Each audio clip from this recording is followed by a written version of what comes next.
So, back in university, we had a class. I might not be remembering the name of it exactly, but it was roughly called Selected Topics in Criminology.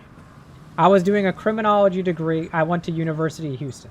And the selected topics in crim, they wanted us to do 50 hours of volunteer work at any organization that we feel is related to what we're going to be seeking out in the professional world, right?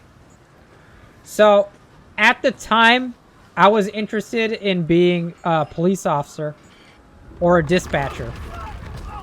So I felt the most applicable thing that I could volunteer for was something in reference to being a dispatcher, which the closest approximation that a volunteer could work for would obviously be working in the Crisis Hotline.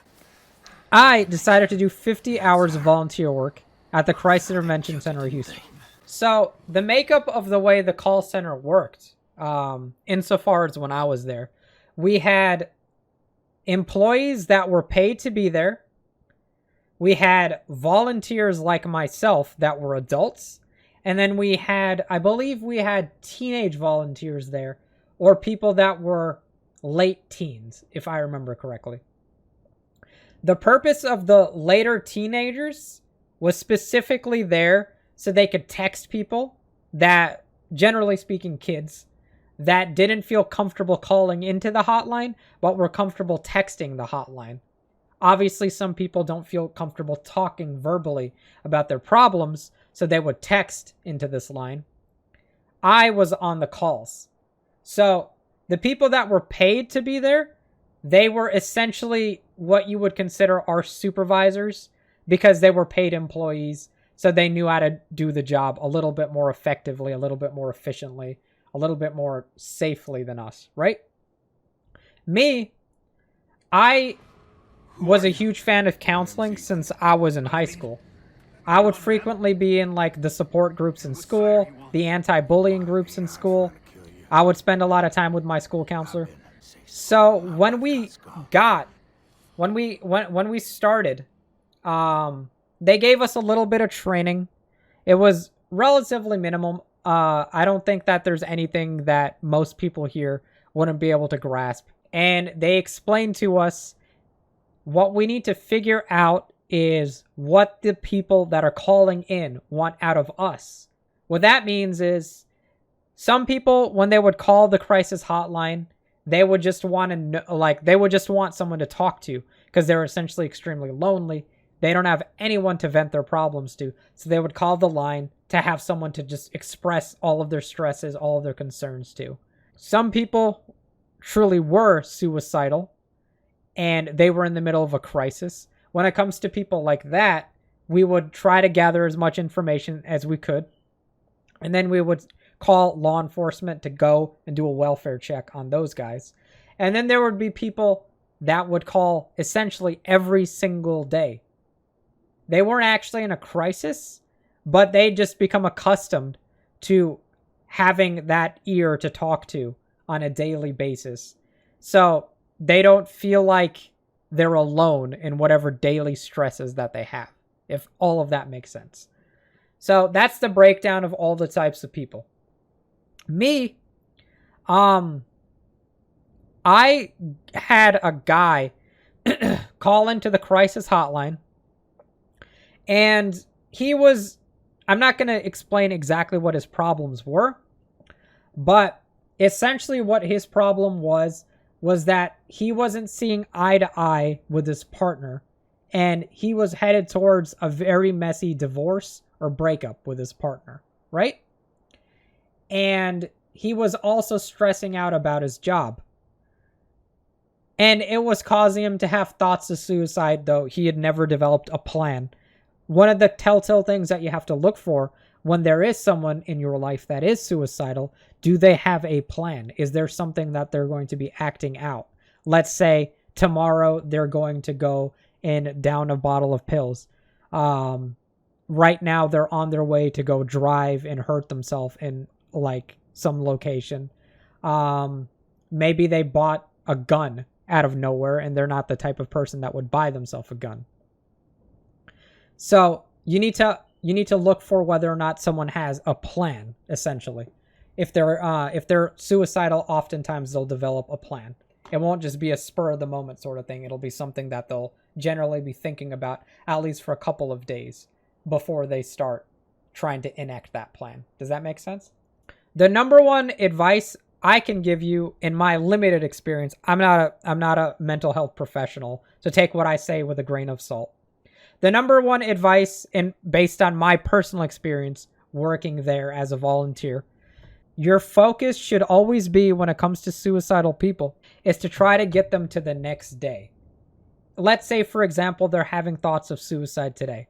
A great deal of time, those thoughts will lessen or at least wash over if you could get them to the next day.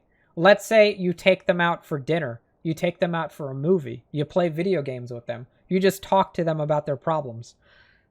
Trying to get someone to the next day after they've had a good night's sleep or had some sleep and had some time to rest their mind physically and rest their body physically, that's something that would really, really be beneficial to the vast majority of people that are suicidal. Now, of course, that does not fix their problem. Don't just assume getting them to the next day will fix the problem, but it will reset their system back to a point where they can start thinking about how to start working on that problem again. Does that make sense? A new day is a new start.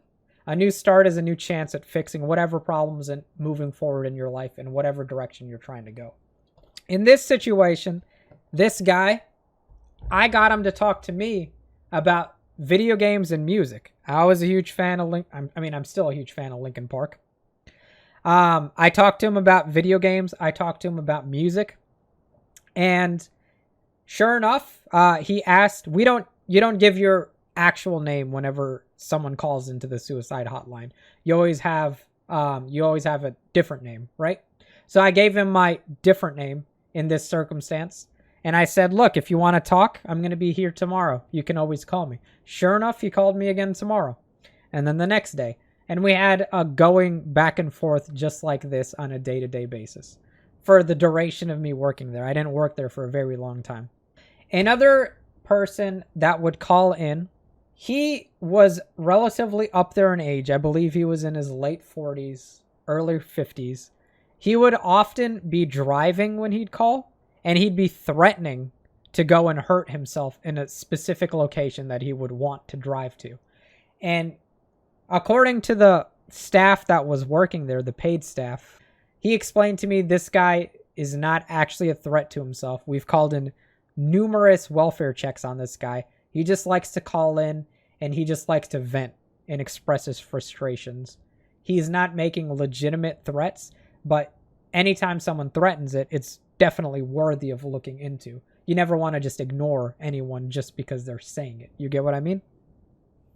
So I had that guy call very, very frequently, sometimes multiple times a day, and just talk while he was driving about his problems. There was one time that I had a kid call me.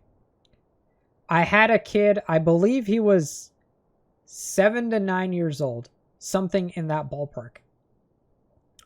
And he told me that he'd just attempted to kill himself. He'd stood on top of a table and he'd tied a noose over his ceiling fan. And he'd put the noose around his neck.